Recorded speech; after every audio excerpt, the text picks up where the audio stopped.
Hello students, in this lecture we discuss chapter number 6 indifference curve analysis.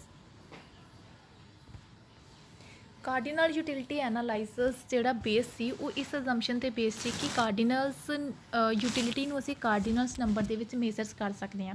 ਕਾਰਡੀਨਲਸ number like 1 2 3 4 four etcetera, but actual ਦੇ ਵਿੱਚ utility ਨੂੰ ਕਾਰਡੀਨਲਸ number ਦੇ ਵਿੱਚ measure ਨਹੀਂ ਕੀਤਾ ਜਾ ਸਕਦਾ। सिर्फ असी की कर सकते हैं कि दो गुड्स तो मिलने वाली यूटिलिटी दे सैटिस्फैक्शन उसी कंपेयर कर सकते हैं कि सानू किस गुड्स तो ज़्यादा सैटिस्फैक्शन या यूटिलिटी मिलती है एंड किस गुड्स तो घट सैटिस्फैक्शन या यूटिलिटी मिलती है। जिहड़ा इंडिफरेंस कर्व आ वो ऑर्डिनल मेजरमेंट्स के उपर बेस्ड आ। Ordinals number express the preference of the consumer. Ordinal numbers की करता वो कंज्यूमर दी प्रैफरेंस नू एक्सप्रैस करता। दैट मीनस कि कंज्यूमर नू किहड़ी गुड्स तो ज़्यादा पसंद है एंड किहड़ी घट उसकी प्रैफरेंस नू दसदा। सपोज दो गुड्स आ, एक टी एंड कॉफ़ी आ, कंज्यूमर नू कॉफ़ी ज़्यादा पसंद है, टी घट।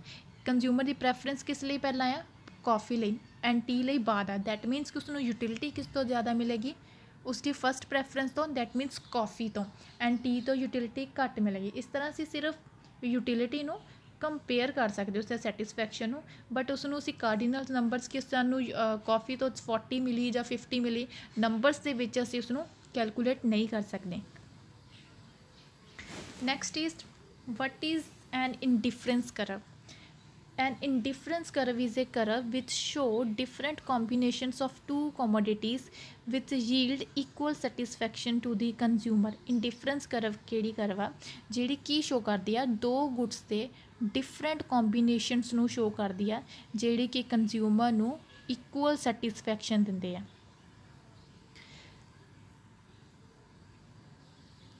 डेफिनेशन तुसीं कर सकते हैं according to left which a single difference curve show the different combinations of x and y that yield equal satisfaction to the consumer. दो गुड्स x and y उन्होंने दे different combination शो करते हैं जिस तो कंज्यूमर को equal satisfaction मिलती है हर एक combination तो। next is indifference schedule. An indifference schedule refers to a table that indicates a different combination of two commodities which yield equal satisfaction. Same हो गई है इंडिफरेंस कर्व की तरह इंडिफरेंस शेड्यूल भी कि जोड़ा टू कॉमोडिटीज़ के डिफरेंट कॉम्बीनेशन शो करता है एक टेबल आ जिस तो कंज्यूमर इक्वल सैटिस्फैक्शन मिलती है। सपोज कहते कि कंज्यूमर आ और दो गुड्स को कंज्यूम करता है, एक गुड्स हैगी एप्पल एंड एक हैगी orange. The following indifference schedule indicates different combination of Apple and orange. जोड़ा ये टेबल आ ये एप्पल ते ऑरेंज दोनों के डिफरेंट कॉम्बीनेशन शो कर रहा है जिस तो कि कंज्यूमर को इक्वल सैटिस्फैक्शन मिल रही है। सपोज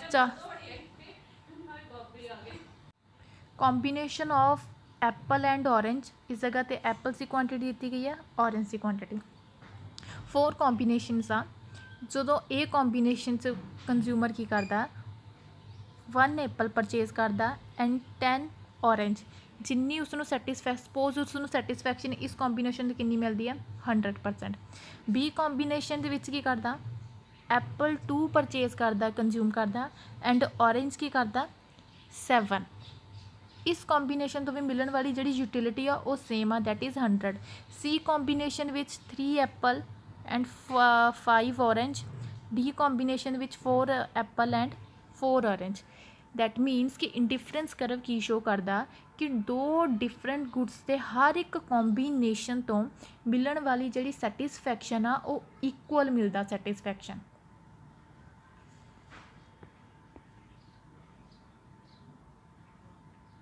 जिमें जिमें कंज्यूमर एप्पल्स की क्वांटिटी नू इनक्रीज़ करता जा रहा है वो ऑरेंज की क्वांटिटी नू डिक्रीज़ करता जा रहा ताकि उसके लैवल ऑफ सैटिस्फैक्शन दे विच कोई चेंज ना आवे। Next is indifference curve. Indifference curve is a diagrammatic representation of indifference schedule। जो असीं इंडिफरेंस शेड्यूल नू डायग्राम के थ्रू रैप्रजेंट करते हैं उसनू इंडिफरेंस कर्व कहा जाता है। एप्पल ओ एक्स ते एप्पल नू मेजर किया गया, ओ वाई ते ऑरेंज नू। ए कॉम्बीनेशन विच देखो इस शेड्यूल के अकॉर्डिंग ये डायग्राम बनाया गया है। जदों ए कॉम्बीनेशन दे विच वो की करदा 1 एप्पल परचेज करदा and 10 orange.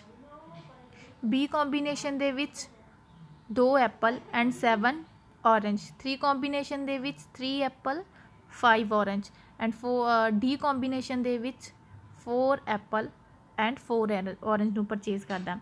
A B C D सब नूं जॉइंट करन ते साडे कोल की बन जाएगा IC indifference curve.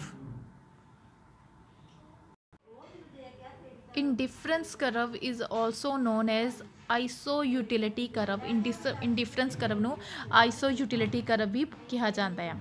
Next is law of diminishing marginal rate of substitution. The concept of indifference curve analysis is based on law of diminishing marginal rate of substitution।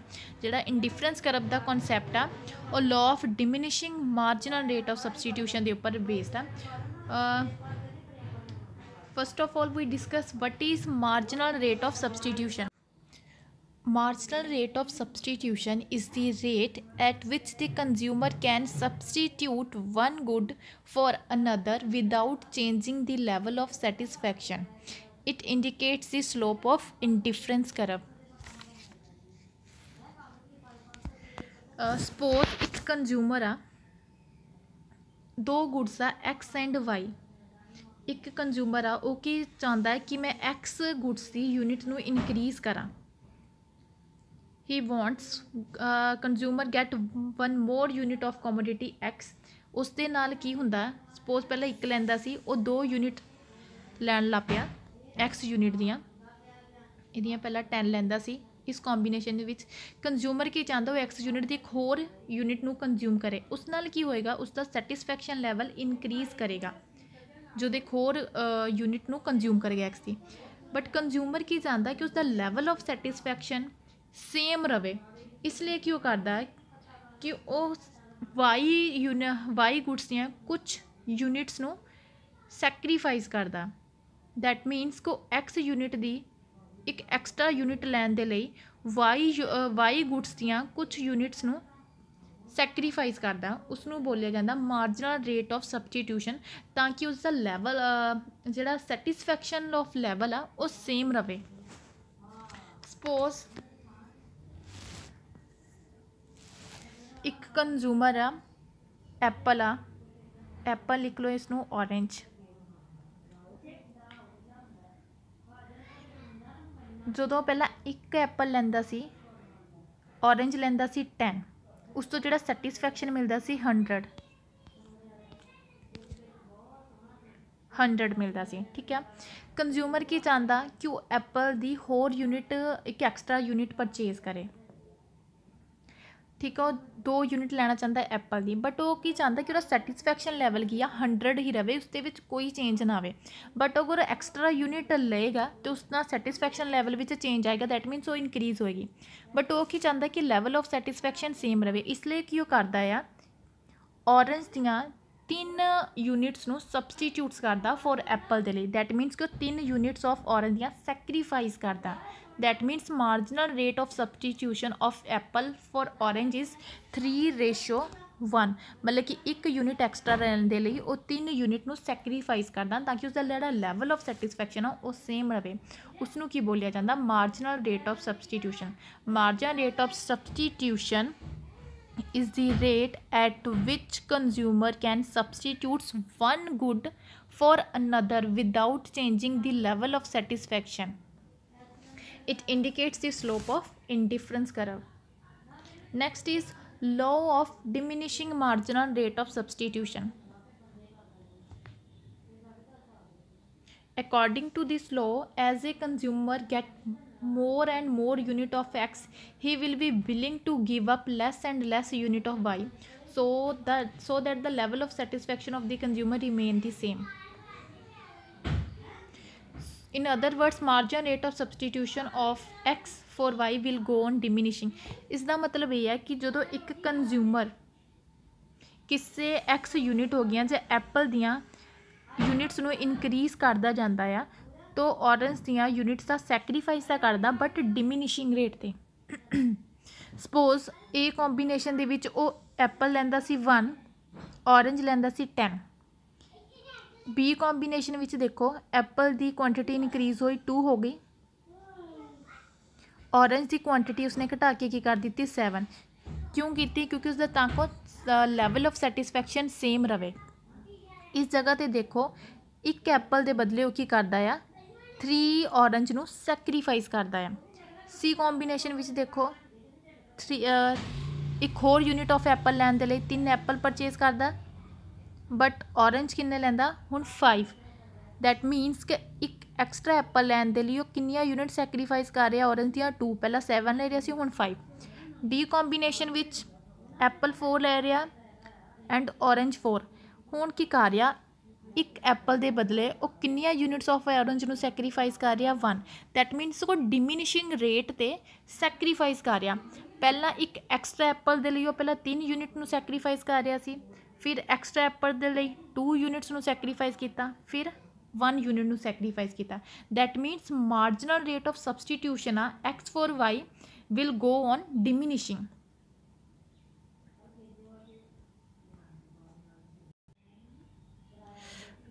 इस diagram में देखो OX ਤੇ apples ਨੂੰ measure ਕੀਤਾ ਗਿਆ OY ਤੇ orange ਨੂੰ। ਜਦੋਂ consumer 1 Apple and 10 units of orange ਲੈਂਦਾ A ਕੰਬੀਨੇਸ਼ਨ ਦੇ ਵਿੱਚ, B ਕੰਬੀਨੇਸ਼ਨ ਦੇ ਵਿੱਚ 2 ਐਪਲ ਐਂਡ 7 ਔਰੰਜ ਪਰਚੇਜ਼ ਕਰਦਾ। ਦੈਟ ਮੀਨਸ ਕਿ ਉਹ ਸਬਸਟੀਟਿਊਟਸ ਕਿੰਨਾ ਕਰਦਾ 1 ਐਪਲ ਦੇ ਲਈ 3 ਯੂਨਿਟਸ। C ਕੰਬੀਨੇਸ਼ਨ ਵਿੱਚ ਇੱਕ ਐਕਸਟਰਾ ਐਪਲ ਲੈਣ ਦੇ ਲਈ 3 ਐਪਲ ਲੈਂਦੇ ਐਂਡ 5 2 ਸਬਸਟੀਟਿਊਟਸ ਕਰਦਾ ਔਰੰਜ ਦਾ 4 ਐਪਲ ਲਈ।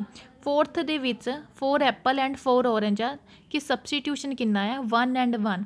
ਇਸ ਤੋਂ ਇਹ ਸ਼ੋ ਹੁੰਦਾ ਕਿ ਜਦੋਂ ਕੰਜ਼ਿਊਮਰ ਐਪਲ ਦੀ ਐਕਸਟਰਾ ਯੂਨਿਟ ਲੈਣ ਦੇ ਲਈ ਔਰੰਜ ਦੀਆਂ ਜਿਹੜੀਆਂ ਸੈਕਰੀਫਾਈਸ ਕਰਦਾ ਯੂਨਿਟਸ ਨੂੰ ਉਹ ਹੌਲੀ ਹੌਲੀ ਕੀ ਆ ਡਿਮਿਨਿਸ਼ਿੰਗ ਰੇਟ 'ਤੇ ਕਰਦਾ। ਪਹਿਲਾਂ 3 ਸੈਕਰੀਫਾਈਸ ਕਰਦਾ ਸੀ, ਫਿਰ 2 ਸੈਕਰੀਫਾਈਸ ਕਰਨ ਲੱਗ ਪਿਆ ਐਕਸਟਰਾ ਯੂਨਿਟ ਲਈ, ਫਿਰ 1। Next is why does the marginal rate of substitution ਡਿਮਿਨਿਸ਼ਿੰਗ। ਕਿ ਜਿਹੜੀ ਮਾਰਜਨ ਰੇਟ ਆਫ ਸਬਸਟੀਟਿਊਸ਼ਨ ਆ ਕਿ ਡਿਮਿਨਿਸ਼ਿੰਗ ਕਿਉਂ ਹੁੰਦੀ ਹੈ ਕਿ ਪਹਿਲਾਂ ਅਸੀਂ 3 ਸੈਕਰੀਫਾਈਸ ਕਰਦੇ ਸੀ, ਬਾਅਦ ਵਿੱਚ 2 ਕਰਨ ਲੱਗ ਪਏ, ਬਾਅਦ ਵਿੱਚ 1। ਰੀਜ਼ਨ ਕੀ ਇਸ ਚੀਜ਼ ਦਾ? law of diminishing marginal rate of substitution ਉਹ ਐਕਸਟੈਂਸ਼ਨ ਆ law of diminishing marginal utility। law of diminishing marginal utility ਕੀ ਸੀ ਕਿ ਜਦੋਂ ਅਸੀਂ ਕਿਸੇ ਗੁਡਸ ਦੀ ਐਕਸਟਰਾ ਯੂਨਿਟਸ ਨੂੰ ਇਨਕਰੀਜ਼ ਕਰਦੇ ਜਾਂਦੇ ਆ, ਉਸਦਾ ਕੰਜ਼ਿਊਮ ਕਰਦੇ ਜਾਂਦੇ ਆ ਐਡੀਸ਼ਨਲ ਯੂਨਿਟਸ ਦਾ, ਉਸ ਤੋਂ ਮਿਲਣ ਵਾਲੀ ਜਿਹੜੀ ਯੂਟਿਲਿਟੀ ਆ ਉਹ ਘਟਦੀ ਜਾਂਦੀ ਸੀ। ਅਤੇ ਜਦੋਂ ਕਿਸੇ if the consumption of A goods decrease the marginal utility goes on increase. ਅਗਰ ਅਸੀਂ ਕਿਸੇ ਗੁਡਸ ਦੇ ਕੰਜ਼ੰਪਸ਼ਨ ਨੂੰ ਘੱਟ ਕਰਦੇ ਜਾਂਦੇ ਸੀ ਤਾਂ ਉਸਦੀ ਮਾਰਜਨਲ ਯੂਟਿਲਿਟੀ ਇਨਕਰੀਜ਼ ਕਰਦੀ ਜਾਂਦੀ ਸੀ। ਉਹ ਕੀ ਸੀ? Diminishing marginal utility law. ਠੀਕ ਹੈ, ਜਿਹੜਾ law of diminishing marginal rate of substitution ਕੀ ਆ ਉਹ ਕੀ ਕਹਿੰਦਾ ਸੀ ਕਿ ਇੱਕ ਕੰਜ਼ਿਊਮਰ ਆ ਉਹ ਕੀ ਕੰਜ਼ਿਊਮ ਕਰਦਾ ਜਦੋਂ A ਕੰਬੀਨੇਸ਼ਨ ਦੇ ਵਿੱਚ 1 ਐਪਲ ਐਂਡ 10 ਔਰੰਜ ਨੂੰ ਕੰਜ਼ਿਊਮ ਕਰਦਾ ਹੈ। At point B, he has 2 apple and 7 orange. It means कि B combination ਦੇ ਵਿੱਚ ਉਹ 2 ਐਪਲ ਤੇ 7 orange ਰਹਿੰਦਾ ਹੈ। That means ਕਿ ਉਹ ਇੱਕ ਐਕਸਟਰਾ ਯੂਨਿਟ, ਇੱਕ ਐਕਸਟਰਾ ਐਪਲ ਪਰਚੇਜ਼ ਕਰਨ ਦੇ ਲਈ ਔਰੰਜ ਦੀਆਂ ਕਿੰਨੀ ਯੂਨਿਟਸ ਨੂੰ ਸੈਕਰੀਫਾਈਸ ਕਰਦਾ? 3 ਯੂਨਿਟਸ ਨੂੰ ਸੈਕਰੀਫਾਈਸ ਕਰਦਾ। According to law of diminishing marginal utility ਕਿ ਜਦੋਂ ਉਸਨੇ ਇੱਕ ਐਕਸਟਰਾ ਐਪਲ ਲਿਆ, ਜਦੋਂ ਕੰਜ਼ਿਊਮਰ ਨੇ ਇੱਕ ਐਕਸਟਰਾ ਐਪਲ ਕੰਜ਼ਿਊਮ ਕੀਤਾ, ਉਸ ਤੋਂ ਜਿਹੜੀ ਮਿਲਣ ਵਾਲੀ ਮਾਰਜਨਲ ਯੂਟਿਲਿਟੀ ਆ ਉਹ ਕੀ ਹੋ ਗਈ? ਡਿਮਿਨਿਸ਼ਿੰਗ ਹੋ ਗਈ। ਅਤੇ ਜਿਹੜੀ ਮਾਰਜਨਲ ਯੂਟਿਲਿਟੀ ਆਫ ਡਿਕਰੀਜ਼ਿੰਗ ਔਰੰਜ ਆ ਉਹ ਕੀ ਹੋ ਗਈ? ਇਨਕਰੀਜ਼ ਹੋ ਗਈ। ਇਸ ਕਰਕੇ ਉਸਦਾ ਜਿਹੜਾ ਲੈਵਲ ਆਫ ਸੈਟਿਸਫੈਕਸ਼ਨ ਆ ਸੇਮ ਰਹਿ ਗਿਆ। ਇਸ ਲਈ ਸੇਮ ਅੱਗੇ ਇਸੇ ਤਰ੍ਹਾਂ C ਕੰਬੀਨੇਸ਼ਨ ਦੇ ਵਿੱਚ ਉਹ ਕੀ ਕਰਦਾ? ਇੱਕ ਹੋਰ ਐਕਸਟਰਾ ਯੂਨਿਟ, ਦੈਟ ਮੀਨਸ ਕਿ 3 ਐਪਲ ਲੈਂਦਾ, ਬਟ ਔਰੰਜ ਕੀ ਕਰਦਾ? 5 ਲੈਂਦਾ ਆ। ਕਿਉਂ? ਡਿਮਿਨਿਸ਼ਿੰਗ ਰੇਟ 'ਤੇ ਸੈਕਰੀਫਾਈਸ ਕਿਉਂ ਕਰੇਗਾ? ਦੈਟ ਮੀਨਸ ਉਹਨੇ ਸੈਕਰੀਫਾਈਸ ਕਿੰਨਾ ਕੀਤਾ? 3 ਐਪਲ ਐਂਡ 5 ਔਰੰਜ ਲੈਂਦਾ। ਸੈਕਰੀਫਾਈਸ ਕਿੰਨਾ? ਇੱਕ ਐਡੀਸ਼ਨ ਦੇ ਲਈ 2:1। ਪਹਿਲਾਂ ਕਿੰਨਾ ਕਰਦਾ ਸੀ? 3:1। ਡਿਮਿਨਿਸ਼ਿੰਗ ਰੇਟ ਤੋਂ ਇਸ ਲਈ ਕਰੇਗਾ ਕਿਉਂਕਿ ਜਿਹੜੀ ਹੁਣ ਐਕਸਟਰਾ ਯੂਨਿਟ ਐਪਲ ਤੋਂ ਮਿਲਣ ਵਾਲੀ ਜਿਹੜੀ ਯੂਟਿਲਿਟੀ ਆ ਉਹ ਹੋਰ ਘੱਟ ਜਾਏਗੀ। ਇਸ ਲਈ ਉਹ ਜਿਹੜਾ ਸਬਸਟੀਟਿਊਟਸ ਕਰੇਗਾ ਔਰੰਜ ਦਾ ਫॉर ਐਪਲ ਦੇ ਲਈ ਉਹ ਡਿਮਿਨਿਸ਼ਿੰਗ ਰੇਟ 'ਤੇ ਕਰੇਗਾ। ਹੁਣ ਜਦੋਂ ਇੱਕ ਹੋਰ ਐਕਸਟਰਾ ਯੂਨਿਟ ਪਰਚੇਜ਼ ਕਰੇਗਾ 4, ਦੈਨ ਕੰਜ਼ਿਊਮਰ ਕੀ ਕਰੇਗਾ? ਸਿਰਫ 1:1 ਹੋਏਗੀ। ਦੈਟ ਮੀਨਸ ਕਿ ਜਿਹੜੀ ਸਬਸਟੀਟਿਊਸ਼ਨ ਹੋਏਗੀ ਇੱਕ ਐਕਸਟਰਾ ਐਪਲ ਦੇ ਲਈ ਉਹ ਸਿਰਫ ਇੱਕ ਔਰੇਂਜ ਦਾ ਸੈਕਰੀਫਾਈਸ ਕਰੇਗਾ, ਕਿਉਂਕਿ ਜਦੋਂ ਇੱਕ ਹੋਰ ਐਕਸਟਰਾ ਐਪਲ ਆਏਗਾ ਉਸ ਤੋਂ ਮਿਲਣ ਵਾਲੀ ਜਿਹੜੀ ਯੂਟਿਲਿਟੀ ਆ ਉਹ ਹੋਰ ਘੱਟ ਜਾਏਗੀ। ਇਸ ਤਰ੍ਹਾਂ ਇੱਕ ਕੰਜ਼ਿਊਮਰ ਡਿਮੀਨਿਸ਼ਿੰਗ ਰੇਟ ਤੇ ਇਸ ਲਈ ਸਬਸਟੀਟਿਊਸ਼ਨ ਕਰਦਾ because of law of utility, ਕਿਉਂਕਿ ਜਿਵੇਂ ਜਿਵੇਂ ਅਸੀਂ ਕਿਸੇ ਗੁੱਡਸ ਦੀ ਐਕਸਟਰਾ ਯੂਨਿਟ ਨੂੰ ਪਰਚੇਜ਼ ਕਰਦੇ ਜਾਂਦੇ ਜਾਂ ਕੰਜ਼ਿਊਮ ਕਰਦੇ ਜਾਂਦੇ ਆ, ਉਸ ਤੋਂ ਜਿਹੜੀ ਮਿਲਣ ਵਾਲੀ ਯੂਟਿਲਿਟੀ ਆ ਉਹ ਡਿਕਰੀਜ਼ ਕਰਦੀ ਜਾਂਦੀ ਆ, ਅਤੇ ਜਿਹੜੀ ਗੁੱਡਸ ਨੂੰ ਅਸੀਂ ਕੰਜ਼ੰਪਸ਼ਨ ਨੂੰ ਘਟਾਉਂਦੇ ਰਹਿੰਦੇ ਆ ਉਸ ਤੋਂ ਜਿਹੜੀ ਮਿਲਣ ਵਾਲੀ ਯੂਟਿਲਿਟੀ ਹੌਲੀ ਹੌਲੀ ਇਨਕਰੀਜ਼ ਕਰਦੀ ਜਾਂਦੀ ਆ। This law applies because of the same reason are as responsible for the law of diminishing marginal utility. First one is particular wants can be satisfied. Goods are imperfect substitutes. Goods have alternative use. And ये law perfect substitutes से perfect complementary goods के ऊपर applicable नहीं होता। Next is comparison of the law of diminishing marginal utility and law of diminishing marginal rate of substitution. Law of diminishing marginal utility ते law of diminishing margin rate of substitution के जो पहला difference है comparison की सी। First point is no need of measuring utility in cardinals numbers. Law of diminishing marginal utility इस base ते इस अजम्पशन ते बेस सी कि जिहड़ी यूटिलिटी नूं असीं कार्डिनल्स नंबर दे विच मेजर्स कर सकते हैं, जो कि एक अनरियलिस्टिक अजम्पशन सी।